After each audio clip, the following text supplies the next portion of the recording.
Been to the gas pump lately? Prices are up 21% from last year. Just how high are they going to go? Will turmoil in the Middle East and the catastrophic events in Japan drive prices higher? Are there alternatives? We'll have those answers and more on this edition of World Press coming up.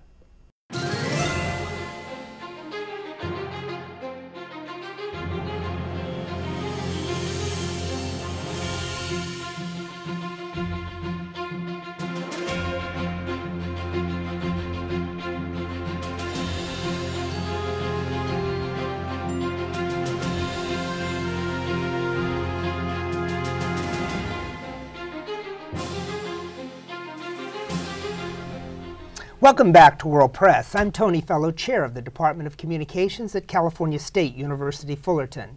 The Middle East has been known for producing the world's largest supply of oil. Corruption in Libya and the earthquake in Japan have slowed the world's production of oil. Libya holds the largest oil reserves in Africa and the 9th largest in the world. However, the United States only buys 3% of Libya's oil. In the studio today, we have Miss Debbie Cook, former City Council member and Mayor of Huntington Beach. Debbie currently serves as president of the board of directors of the Post-Carbon Institute and contributor to the Oil Drum blog. In 2008, Debbie was the Democratic Party nominee for the 46th Congressional District. Her campaign attracted national attention and support for its focus on our nation's energy vulnerabilities. Now, Debbie, why don't you explain some of the highlights of your long-standing career? And we're going to get into your work at Alternative Energy, but tell us a little bit about what you're doing and right now.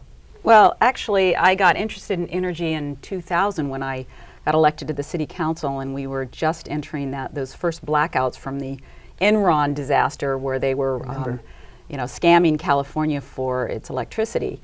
And that was kind of my introduction, and then throughout my term on the City Council, we kept running into energy issues. But in 2005 is when I learned about the peaking of world oil production and what that meant.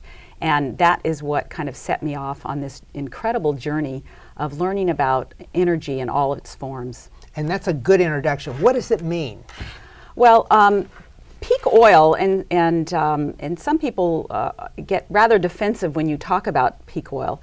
It is really about how much all of the oil companies in the countries can produce. It's the maximum production of oil. At what point will we reach that maximum production?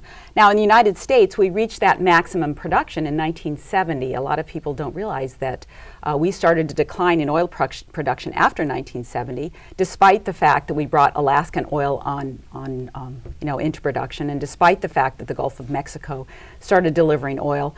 We have about halved the maximum production that we were in 1970, so we're producing about half of what we were, which is why now the focus is on areas that have any oil left, or on new fields.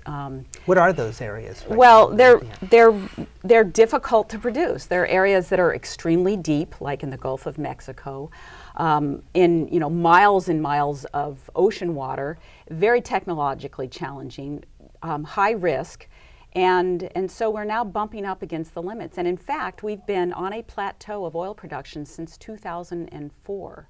And so people wonder why we're kind of going through this very volatile oil prices. It's because we have hit this plateau in oil production. And oil is the blood of the economy. It's black gold, more or less. Well, and who knows how we will transition away from fossil fuels as oil depletes and becomes more expensive and harder to extract. Do you see, since we've reached our peak, do you see us going back to the era of Jimmy Carter, where we had odd even days? Are we getting that critical as gas prices continue to rise? Well, I'm not sure how high oil prices will rise. We know that every recession in this country has been preceded by an oil shock, by a price spike. And so as we bump up against $100, $120 oil, it has the effect of dampening the economy, which means that pressure on oil prices diminishes and the price of oil comes down. And that's really unfortunate because it sends the wrong signal to the public. They think, oh, we're out of the woods now, we can go back to driving our SUVs and using oil wastefully. And then, the economy turns around, but then it bumps up because we're at this plateau in oil production. And as I mentioned to you before the show, I have friends who own oil companies, and they say they're making tremendous amounts of money. Well, what people don't understand, and there's so much ignorance in the energy, in the world regarding energy. We have to pay for the marginal barrel of oil, for the extra barrel of oil. So you may have costs to produce oil may be as low as $20 a barrel, and they may be as high as $100 a barrel. So when the price goes up high, you see all these stripper wells throughout California all of a sudden spring into action, and people are pumping them again because it's economic. So we have to pay that high price because oil is traded on a global market. We have to pay the high price for that expensive barrel of oil that to come online, like the tar sands up in Canada. And we have some U.S. senators who believe that we should be drilling oil off the coast. Well, unfortunately, more energy ignorance. We could drill off the coast, we could drill in Alaska, we could drill anywhere you wanted to, and everywhere, and it still would not change the fact that the world has reached this plateau. It's very unlikely that it will ever exceed that. And we have to learn how to transition away from fossil fuels, and how do we do that in a civilized way. And how do we do that? It's going to be, I'm not going to, try to sugarcoat this, which I find too many people do. Sure. The reality is it's going to take a lot of changes in behavior. It's going to take deciding to use what remaining fossil fuels we have left in a smart way as opposed to a stupid way. And it's going to take a lot of energy education and getting people to realize that they need to stop blaming. We need to get out of the blame game. This is not something you can blame on government, blame on oil companies. Really, if you want to blame someone, blame yourself for not understanding the resources and then not acting appropriately. And also, when we talk about this, the lack of oil in blaming ourselves, we have to talk about the dependency on transit. And do we need to get out of our cars?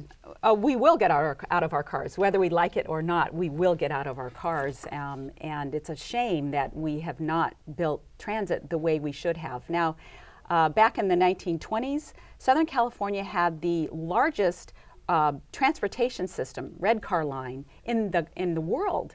And basically, over the years, we've taken up the track, and we've lost right-of-way, and we've lost an incredible transportation system that we're going to have to rebuild. And the public doesn't really understand the reason why we got rid of it, because we had entities like the Los Angeles Times that wanted people to buy cars. So then they have to buy tires, and they have to get oil changes, and it helps their advertising. Well, certainly the car gave us freedom that no other transportation had ever done. And so, of course, people are going to opt for that. But now we're going to have to take a different look at the future. Future is not going to look like it has over the last 50 years, and people have to wrap their heads around that. And they also have to realize that it doesn't mean life has to be worse. It's going to be different, and they need to start thinking in different terms. When we speak about the future, there's cities like the city of Pasadena, which I've talked to some of their council people. They want a city where you live in, you work in, and you play in, that you really don't need a car. And that's how they're constructing that city from City Hall throughout the city. What is the future like for the young people in our audience today? What's their future going to look like as far as when we talk about energy and alternative energy? Well, I have a son and a grandson, and I shudder sometimes to think about what it could be if we don't do things smart and start acting on the situation that we have. There is no substitute right now for the fossil fuels that we've been using. They've been so easy. They've been this concentrated, wonderful bank account of energy that we have just wasted. We've blown it out our tailpipes. And so I'm hopeful that their future will mean maybe actually more happiness. Instead of accumulating stuff, they're spending more time in doing some of the things maybe our parents or our grandparents did, maybe reading and exercising and growing their own food and doing some of those kinds of activities as opposed to driving to the shopping mall. Yeah, well, I agree with you. You do a lot of work in alternative energy. Well, I'm a proponent of some alternatives. I have solar on my home. Wind has some applications. The problem is none of these really serve the base load that we need for electricity. But it is, I think it's another way we have to look differently at energy. We need to stop thinking maybe we don't have, maybe we use it differently. Maybe we use it during the day and we have interrupted power at night. Who knows what what could happen as a result of our transition away. But we need to start thinking and using much less, a fraction of what we're using today, and using it very wisely. And when we talk about energy, we talked earlier about water, and also it shows that the public is not truly informed. Desalinization is very popular, and as a member of the Metropolitan Water District, we could pass anything and put money into desalinization, which we have done even in Huntington Beach. But is that wise? It is not. And if people understood this energy poverty that we could face, they would realize that this water is going to be the most expensive because it is the most energy intensive. And I've done a lot of study recently on Australia and they've built 5 or 6 plants in a very short period of time. Their water rates have gone up 20% per year. They expect them to go up 20% per year for the next 5 years. And it puts people into this position where they're having to choose between water and other things. And that also can affect your economy and disrupt the economy. If people are having to focus on, well, I've got to provide food and water and shelter, there is nothing else for the other things. So, Enron made this mistake when they built a power plant in India. They built it, they did not consider whether the Indians could actually afford their power. They went bankrupt. And I'm afraid that we are making that same mistake. We're building these plants without regard for whether people can afford the water that they're going to produce. What about we talk a lot about Brazil and ethanol and that sort of thing. Well, corn ethanol is a complete loser. Brazil still uses, most of their energy is still coming from fossil fuels. Cane-based ethanol makes more sense. You can grow multiple crops per year. You can use the leftover material, which they call the bagasse. You can use that in the process, so you can get more energy out of it. But in the end, it depends. What's important to us is the net energy. It's like food. If it takes too much energy to get an item of food, you're not going to eat it. You need net energy. And so that is why fossil fuels have been the preferred energy fuel, and that is why the alternatives are not so pretty. Good. You both of us are very involved in politics and been in political office. If I became President of the United States today and decided to appoint you as Secretary of Energy, what kind of policy would we have? Well, when I ran for Congress, I kind of struggled with what can a president tell people who don't want to do their own research and they don't want to follow up on things. And so I wonder whether the president is actually very well aware of the situation. I believe he is, because I know Secretary Chu worked with someone I actually know, and he tells me he's informed. But it's difficult to give a pill to people who don't want to take it. And so I think more than anything, I would want to spend some time trying to educate the public about this energy situation that we face, and that there is no magic bullet here. Tell it like it is. Well, if I ever do become president, you will be the Secretary of Energy. And I appreciate you being here today. And this is World Press, and we've been talking to Miss Debbie Cook, and we'll be right back.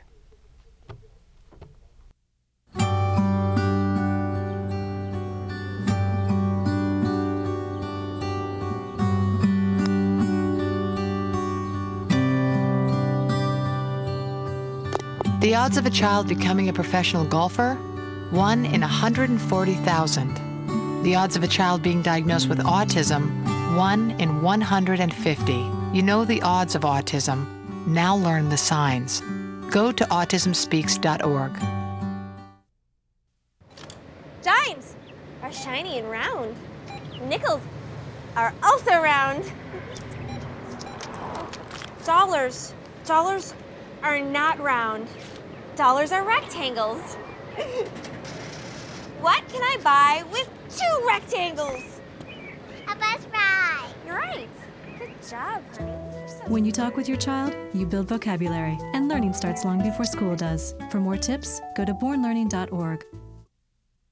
Welcome back to World Press. At an average of almost $4 per gallon, California pays the most for gasoline. We sent correspondents Simon Liang and Gabe Ochoa to the streets to see how the community has responded to these record prices. With new conflicts continuing to arise in the Middle East, Southern California residents are starting to feel the effects every time they visit the pump. Gas prices continue to rise and consumers are left with few alternatives.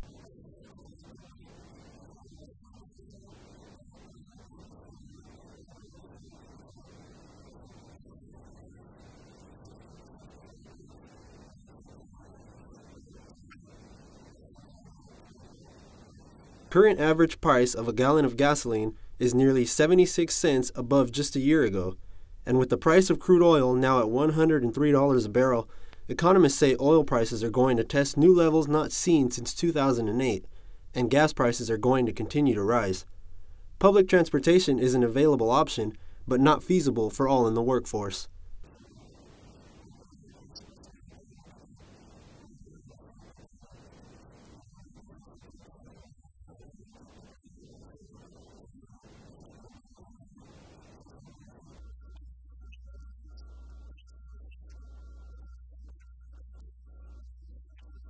With tensions high in Saudi Arabia and Iran, experts are estimating the price per barrel to rise between $150 to $165, leaving motorists to come up with their own solutions.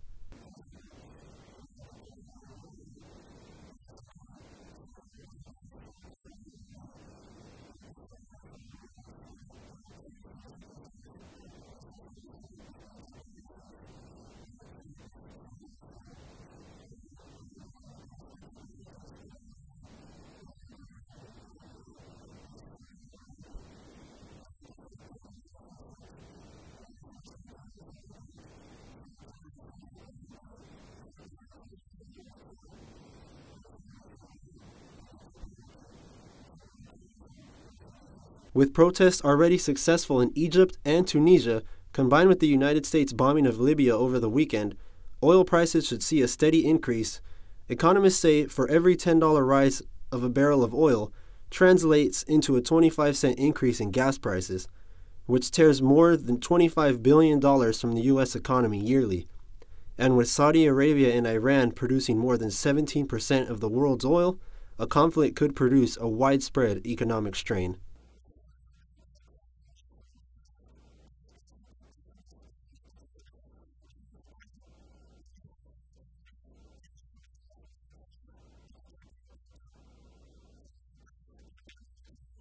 Thank you, Simon and Gabriel, for that well-informed piece. After the break, I will be joined by Sean McGuire, Bo Wang, and Jacob Lopez for our student experts on oil, energy, and some alternatives that can save you time and money. Batteries and flashlight. Okay, you know what? That guy? Look. Okay, girls, 3 o'clock. What is he looking at? They're looking at us. What do you think? Oh, that's so obvious. Captain Obvious has scored again. Open your window, say something. Oh, he's rolling his window down. Hi. Hi. Hey, guys. Hi.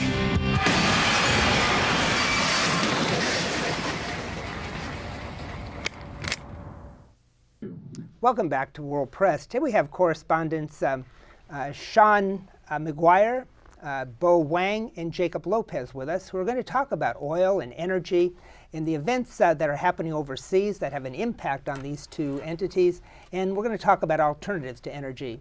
So Sean, what are the overall reactions of the general public here in California regarding the rise in gas prices? Well, it's a mix. There are some people that can't afford it that are opting to either take the bus or the Amtrak or Metrolink, different things like that, rather than using their cars because it's become, the prices of gas have become too high for them to pay. But others, like myself, I know that I have to drive to school and to work, so I set my money aside to budget that into the money that I have. How much more is it costing you, let's say from a month ago? I mean, it has gone up significantly, but I pay more. I think it's about $10 more. I was paying about $30 to fill up my tank. It's about $40 to $45 now. What are some of the alternative options people have to choose from as far as transportation goes? Well, we do have the city buses that people can take. There's also the Amtrak and the Metrolink, and also carpooling if your jobs are, too far away. The other options are to walk or to ride a bike if you do live close enough, but many people don't. So if you don't want to take the bus or you don't want to take the train, the only option I can suggest is maybe carpooling with one of your coworkers. You can switch weeks, do that to help save with gas. But I live in a community on my street.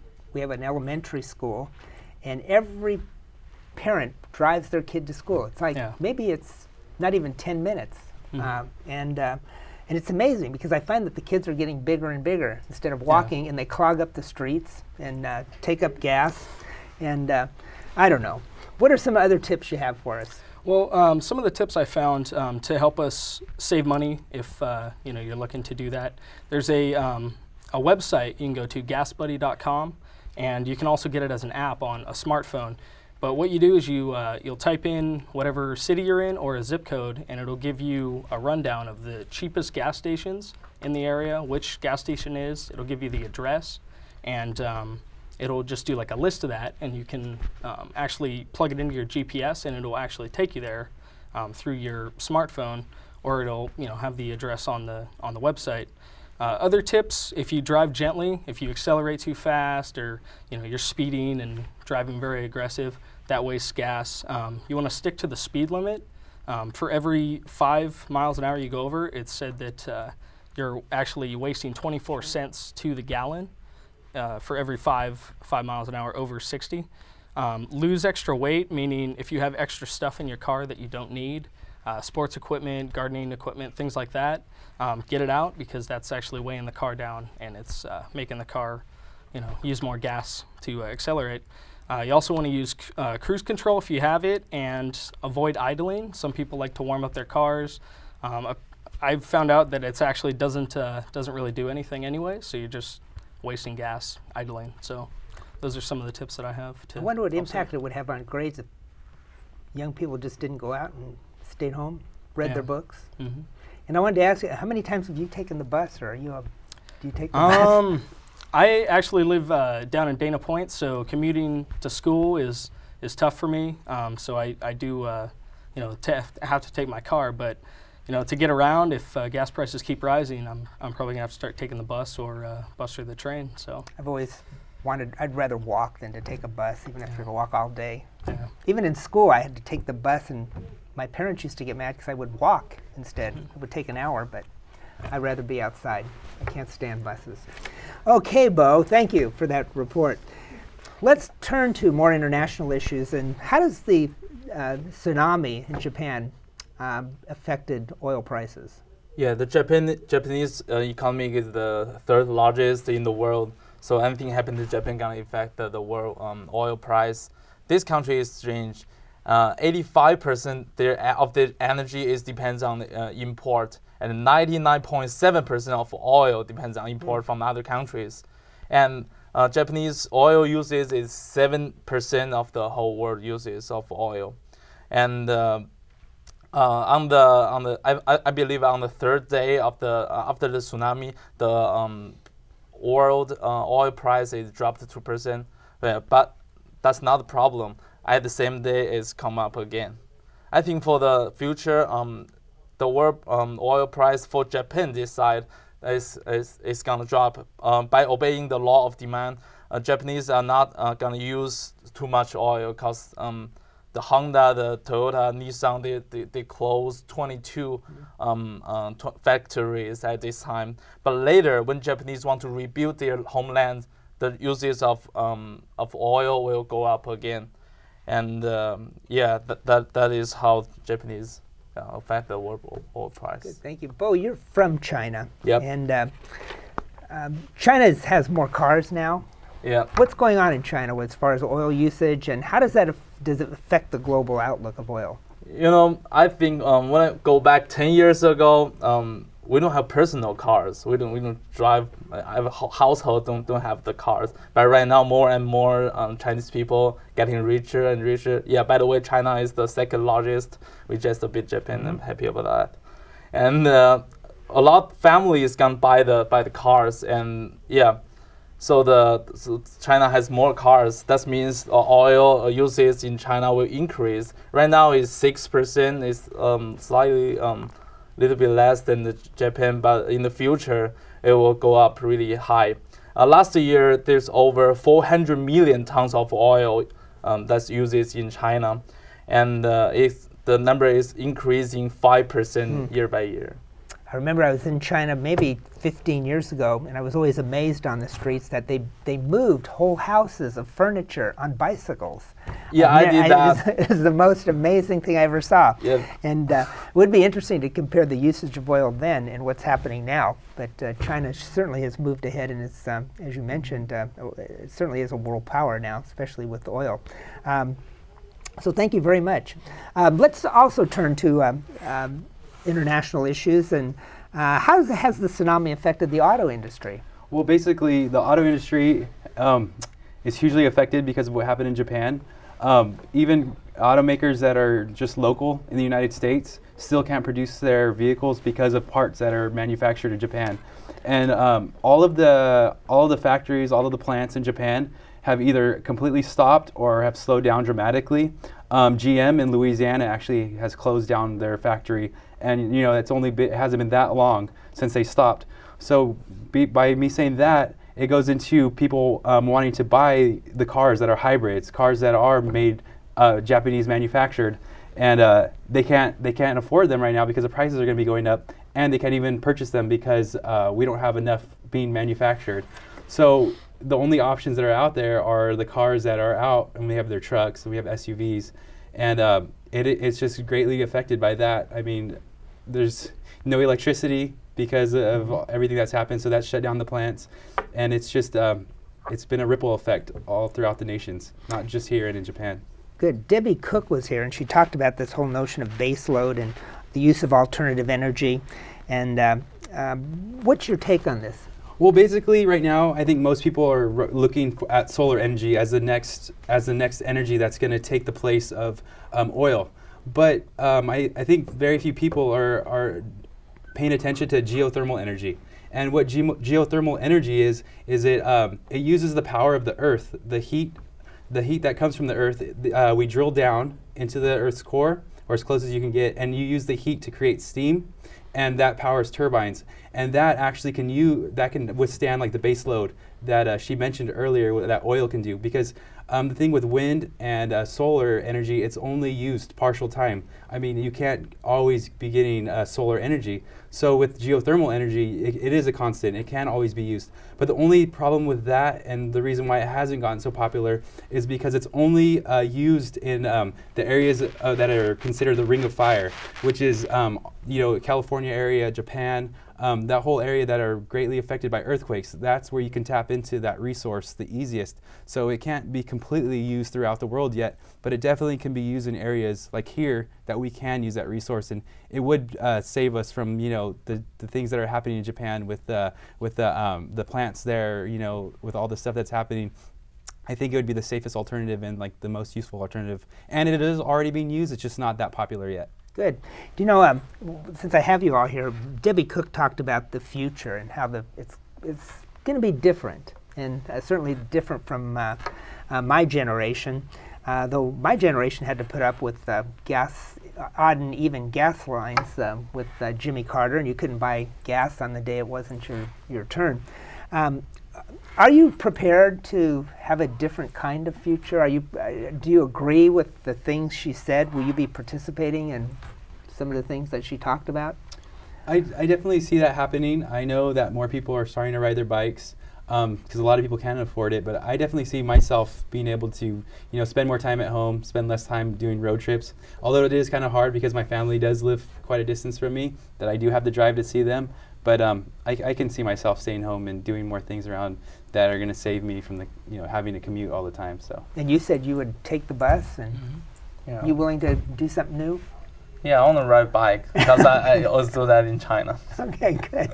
It's been a pleasure to talk to you experts today. And coming up next, I'll meet with Dr. Nancy Snow, author of Propaganda, Inc., and an associate professor of communications here at California State University, Fullerton, to ask about the media and events that have transpired in Japan. We'll be right back. Nice. Hey, guys. Ooh, I've been looking for that. Has Legal seen this? Yeah. Cheryl, what happened to your, Oh, yeah, I know. If it gets any worse, I'll have it checked out. Worse? How could it get worse? Yeah, maybe we should call somebody? I'm fine. You wouldn't ignore this, so why ignore the signs of a stroke? At the first warning signs, call 911 immediately, because time lost is brain lost.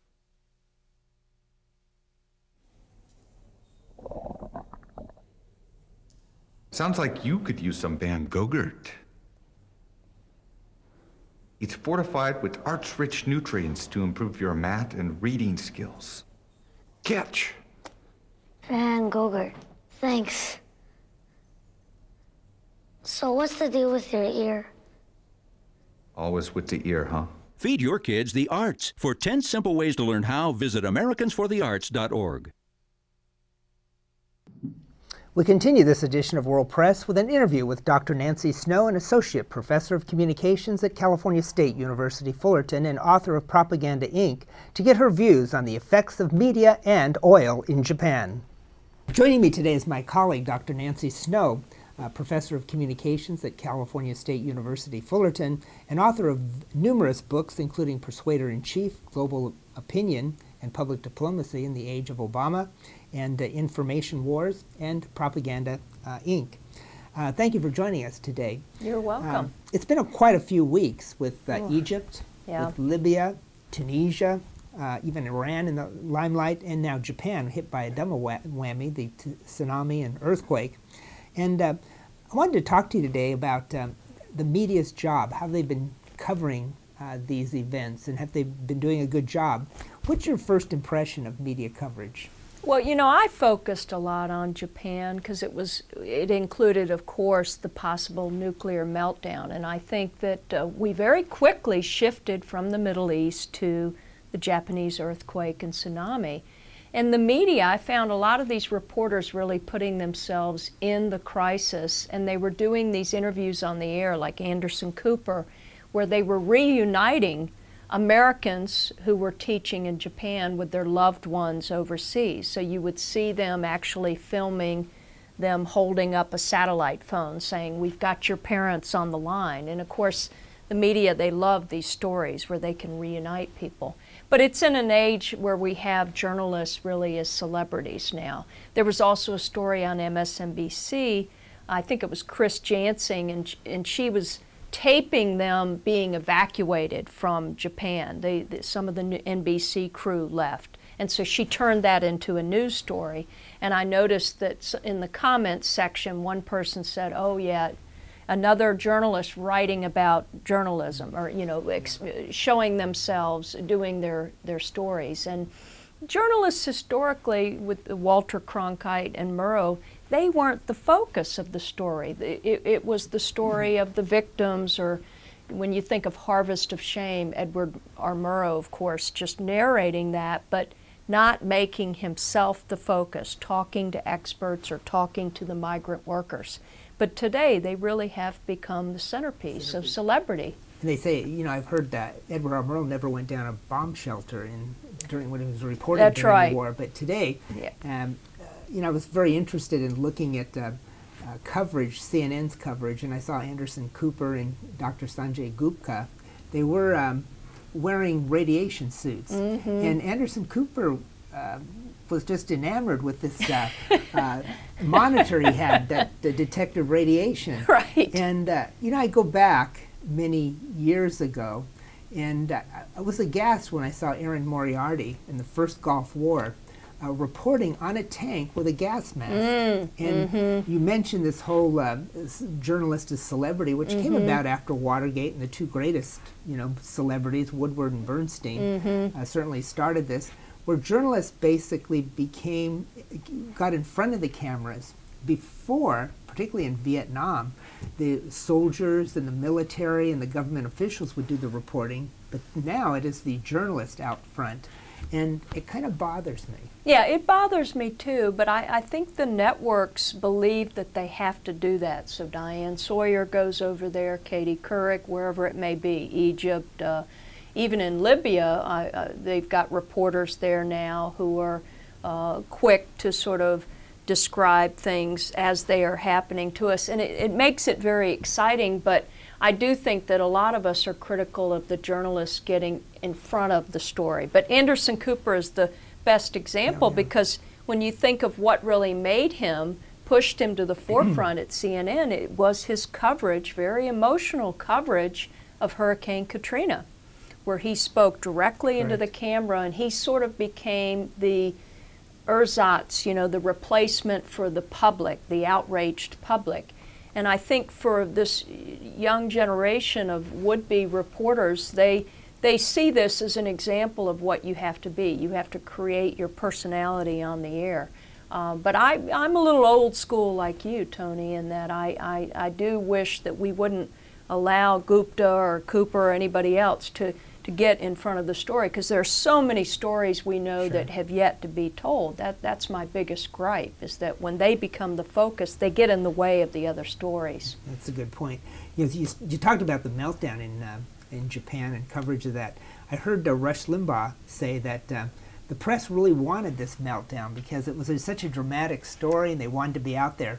What's your impression of that? I don't know if they're wishing for this, but of course when they hear the story, and you know, I remember even I was fascinated watching CNN International on satellite TV. The night that it happened, they were reporting tsunami threats in Hawaii within a few hours, and then it's going to hit the West Coast. And then even my mother called me when they were doing so many stories. In particular, I think she's a Fox News Channel viewer. She called me to say, you may have radiation poisoning coming to California. When are you coming home? Yeah. And I said, Mom, everybody's walking around looking pretty normal here. I don't know what bad news you've heard.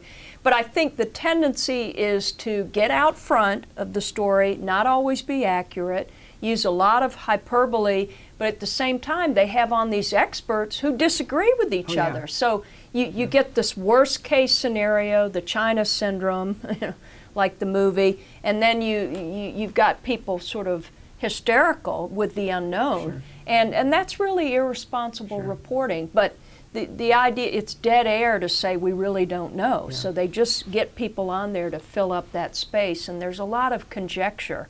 But I think for reporters, yes, they desire this dramatic, spectacular coverage. And it just seems like in 2011, I know somebody on my Facebook the other day said it does seem like in the news it's just one thing after another, whether it's a natural catastrophe or people's revolution, gas prices, you know, all of these just large-scale events that are capturing the world's attention.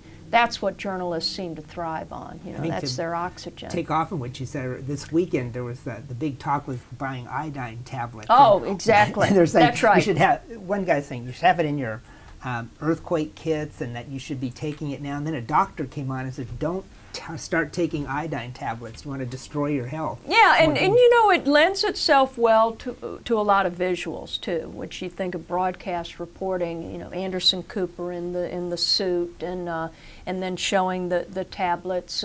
It's much harder to sort of give us landscape coverage of maybe what this disaster will do to the Japanese economy in the short term and long term. You can't really show that to us.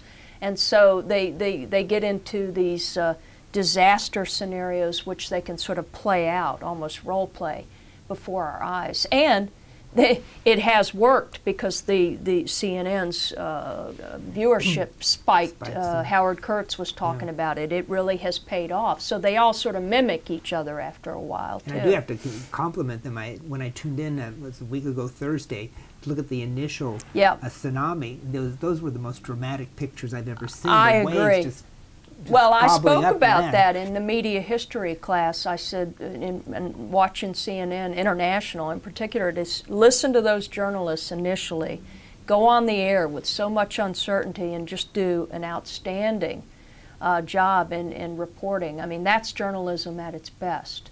And yet it seems to just go on, and they have to start to fill the 24-hour news. So they kind of get off on these tangents. But the initial reporting I thought was great. I agree with you, and I thank you for stopping by today. Sure, you're very welcome. Always a pleasure to have you. Dr. Nancy Snow has been our guest today and talking about media coverage of world events. That's all the time we have today on this edition of World Press. Join me next time as we explore another World Press topic.